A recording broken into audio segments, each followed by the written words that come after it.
Yeah, hi there. These comments are for Adriana. This is Michael, the founder, owner, and the materials writer for the 7-step system to pass the TOEFL IBT.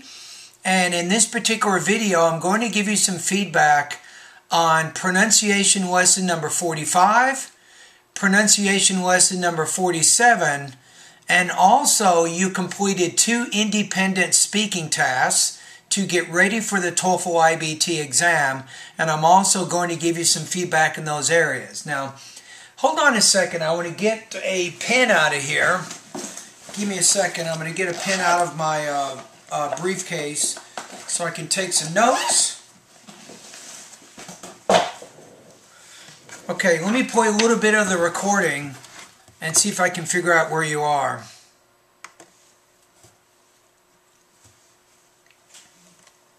YMCA, which stands for Young Men's. Okay, I got it. I see exactly where you are.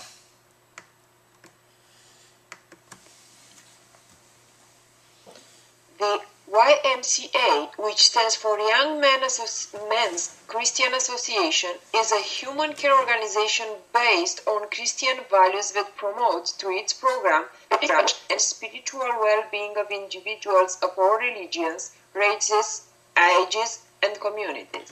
Okay, pretty good. There are a couple of words there. Ages.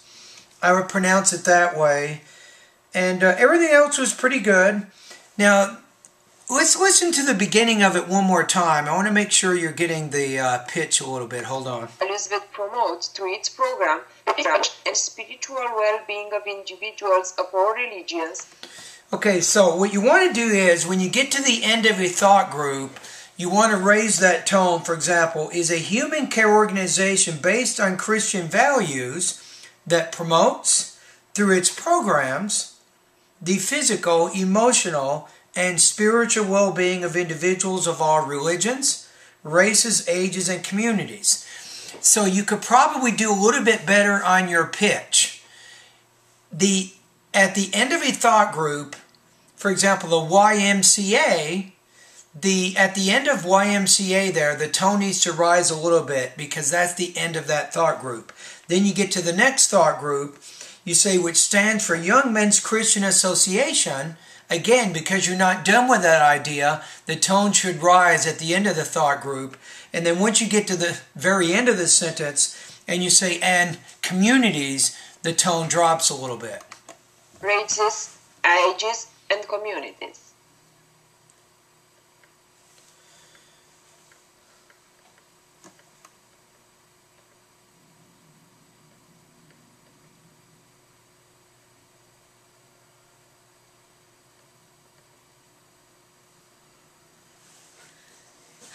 I have enrolled in a sailing course offered by Orange Coast College's School of Sailing and Seamanship.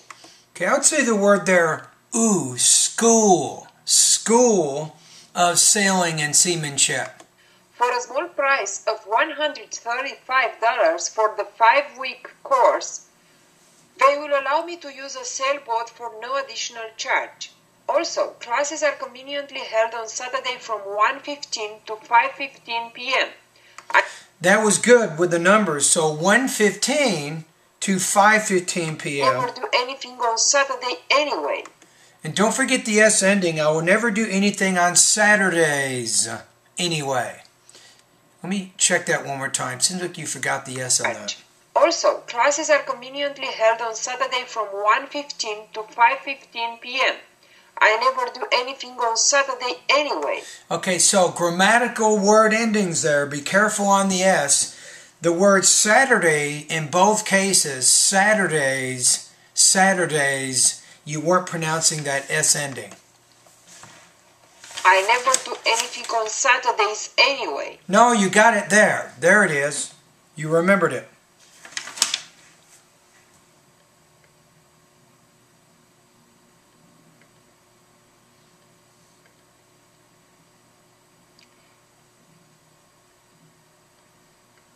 You can avoid fines and penalties by returning the library materials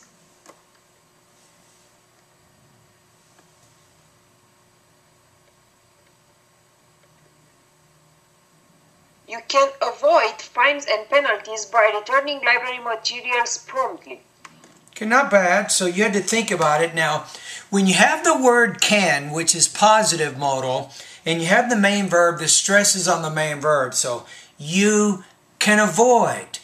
You can avoid fines and penalties by returning library materials promptly. All materials returned after their due dates will be charged late fees. You struggled a little bit on that word, after their due dates. Their, the tongue is between the teeth, their due dates. The library does not send notices for overdue fines. Good. The computer system does, however, keep an accurate record of fines owed. Now, I would say, when you get to the word does, I think you want to raise your pitch a little bit. Say, the computer system does, however, keep an accurate record of fines owed. That's how I would change that. The computer does, however, keep an accurate record of fines owed. A parasail is a parachute that goes up. It is designed to be towed behind a boat or four-wheel drive vehicle. The passenger snaps into the parasail's comfortable harness, signals the drivers of the tow vehicle, takes a few steps, and soars into the air. Nice. Good. The one problem is the word drive. You're more drive, but it's drive. Now, I noticed that the parasail, you're not having trouble with the R there when it's surrounded by two vowels. It looks like the R sound is more difficult for you when you have a consonant sound before that R sound. So what you want to be careful about, Adriana, is in your pronunciation, whenever you have a consonant cluster which does involve an R sound, that's the one you have to pay a little bit more attention to.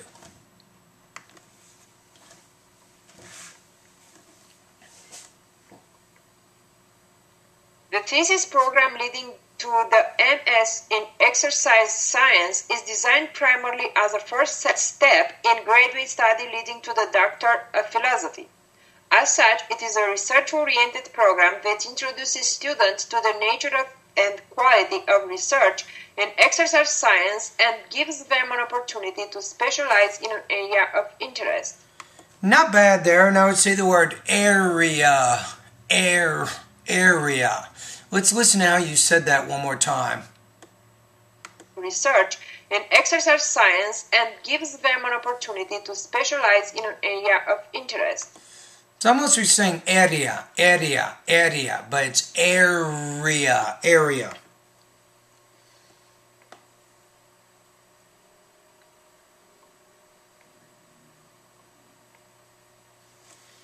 Mountain Whitney is the most frequently climbed peak in the Sierra Nevada, if not in the United States.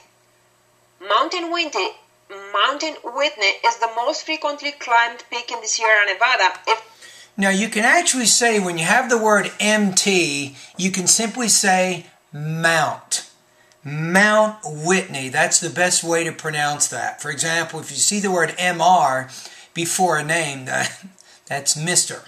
So this is Mount Whitney, not Mountain Whitney. We usually just say Mount Whitney. Not in the United States. The elevation at the summit is 14,495 feet. That's good. So 14,495 feet. 4,417 meters. Good. 4,417 meters. What if I said this? 4,470 meters. 1770. 1440. Which makes it the tallest U.S. mountain in the lower 48 United States.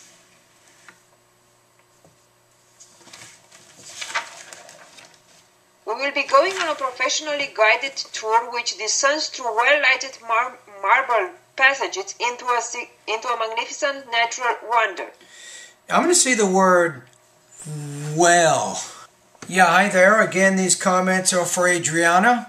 The batteries on my video just ran out, so I'm putting them in again. Let me rewind a little bit with what you're doing. 2,417 meters, which makes it the tallest U.S. mountain in the lower 48 United States. Okay, now we're going to the next paragraph. We will be going on a professionally guided tour which descends through well-lighted marble passages into a magnificent natural wonder. We will be going on a professional. Better. So when you have we will be going, you have will and be. These are the modal type verbs in there. Then you have going. We will be going. We will be going on a professionally guided tour. This is what's called sentence rhythm. You want to put more stress on the nouns, adjectives, adverbs, and verbs. Guided tour which descends through well-lighted marble passages into a magnificent natural wonder. Descending down 235 stairs to a depth of 165 feet below the ground, our tour ends on the spot where scientific excavation revealed the bones of prehistoric people who had fallen into the cavern thousands of years ago.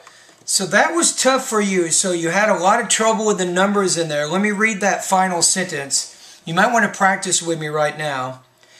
Descending down 235 stairs to a depth of 165 feet below the ground, our tour ends on the spot where scientific excavations revealed the bones of prehistoric people who had fallen into the cavern thousands of years ago.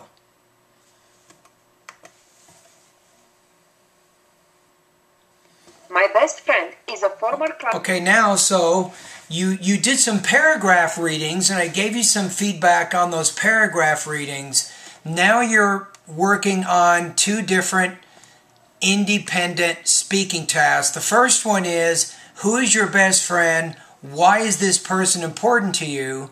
And like I always do, I will play your response in its entirety, and then the second time I will play it again, breaking it up into smaller parts, and then I can give you a score based on my analysis of your response, and of course based on the TOEFL IBT rubrics used to score this type of speaking task. And by the way, you're doing very well with your pronunciation. I can tell that speaking English is becoming more and more natural to you. So keep up the good work. Remember that a little bit of practice every day really, really helps you in the long run. All right, here we go. My best friend is a former classmate from college whose name is Mary, and I consider her so important because she always supports me and inspires me. First of all, Mary is so important to me because she always supports me. For example, when I decided to leave my home country, she was worried, but she told me to follow my heart, and she gave me positive encouragement to pursue my dream. Second of all, Mary always inspires me by the power of example. For instance, she has only a positive attitude, and she is used to say nothing is perfect, just better than the alternative. And in this way, she could influence me to become a person who is able to think positive too. In my opinion, 5 years from now. Okay, let's listen to that one more time. I think that was a good speech. My best friend is a former classmate from college whose name is Mary, and I consider her so important because she always supports me and inspires me. Wow, whose name is? Because she supports me and inspires me? Talk about advanced grammar. That was brilliant. Whose? W-H-O-S-E. Most international students who try to use that word, they die because they don't know how to use it, but you're demonstrating very advanced grammar knowledge by being able to use that. And you have a good topic statement that organizes your speech in those two key areas. First of all, Mary is so important to me because she always supports me.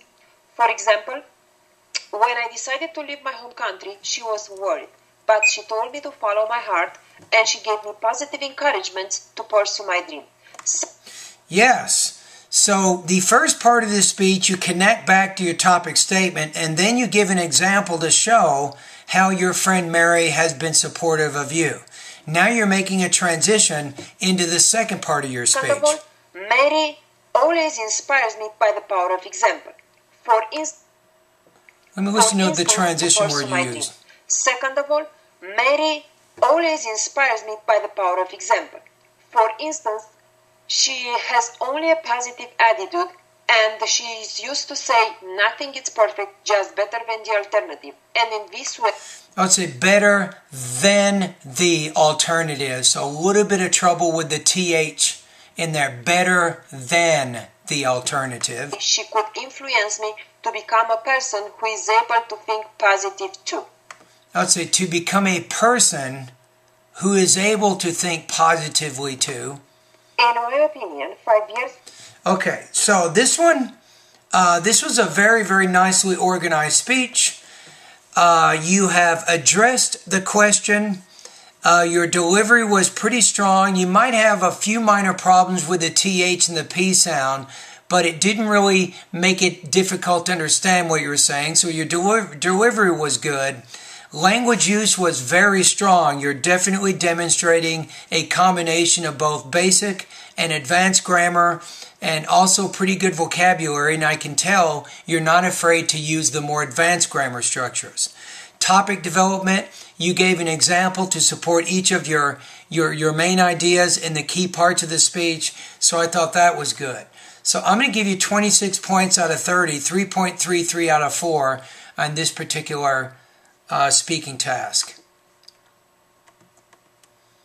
All right, let's go to the last one. This is, where do you see yourself 5 years from now? It says, what will you be doing? So this is kind of a difficult question because it's asking you to speculate, to imagine, and to talk about the future, right? So you have to be really careful. Make sure you can control your verb tenses with this question. In my opinion, 5 years from now, I will be a pharmacist in America, which it's gonna offer me freedom and independence. First of all, working as a healthcare professional in America, it's gonna offer me stability, and also it's gonna offer me a different lifestyle. For instance, becoming a pharmacist in the States, I will be able to run a full career and to live by myself, and finally to become independent. Second of all, I will have enough time to enjoy playing and spending quality time with my family members. For instance, now I'm always busy and short of time because I have to keep focus on my studies. But after 5 years, all of my exams will be. And won't that be good when your exams are all done? You won't have to worry about that anymore? Wow. You'll never be this busy again, most likely, when you're going to school, studying for the TOEFL, learning a language and things. That is very, very difficult type work. All right, let's listen to this one more time.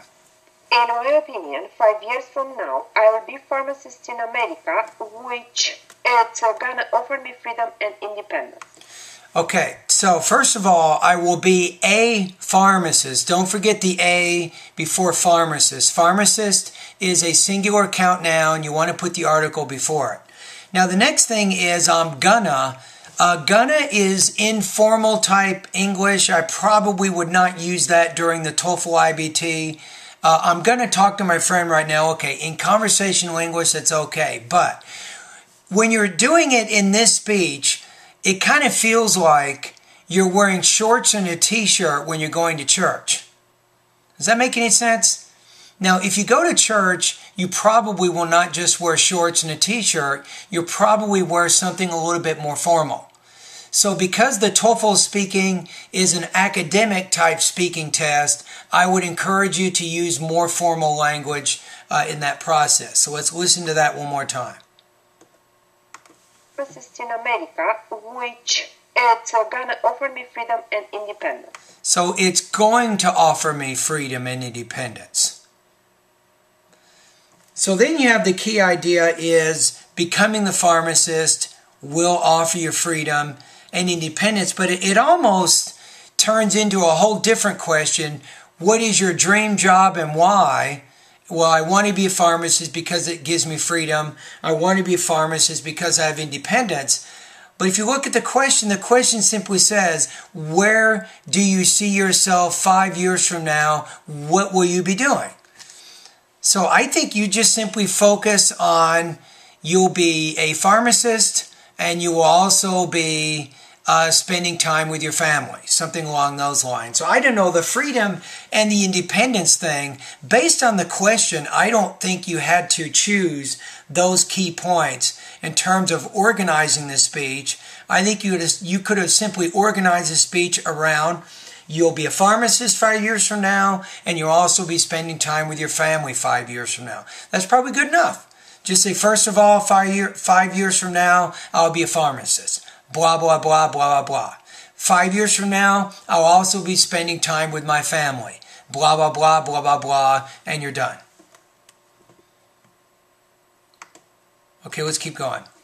First of all, working as a healthcare professional in America, it's going to offer me stability, and also it's going to offer me a different lifestyle.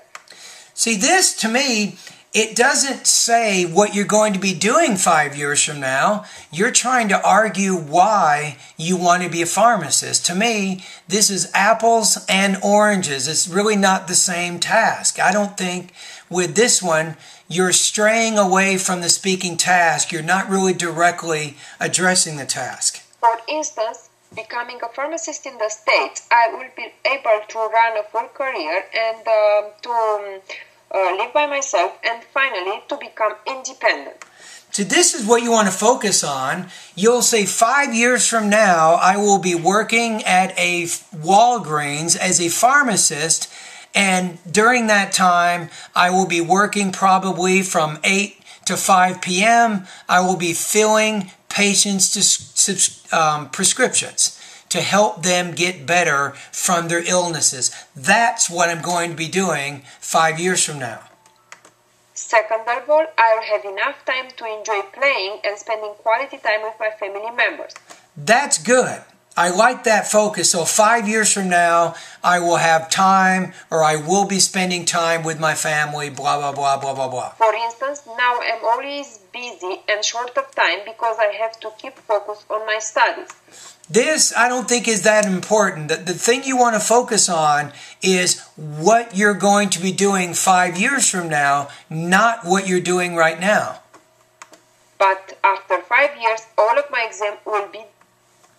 So this one, I don't know. Of course, I'm being picky. I'm a picky teacher. You know, I'm trying to help you as much as I can.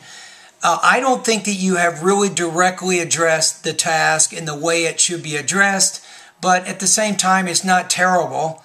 So depending on how particular an IBT human rater wants to be, I don't think you have completely addressed this particular speaking task. I'm going to give you 3.0 out of 4, 23 points out of 30 on this particular response.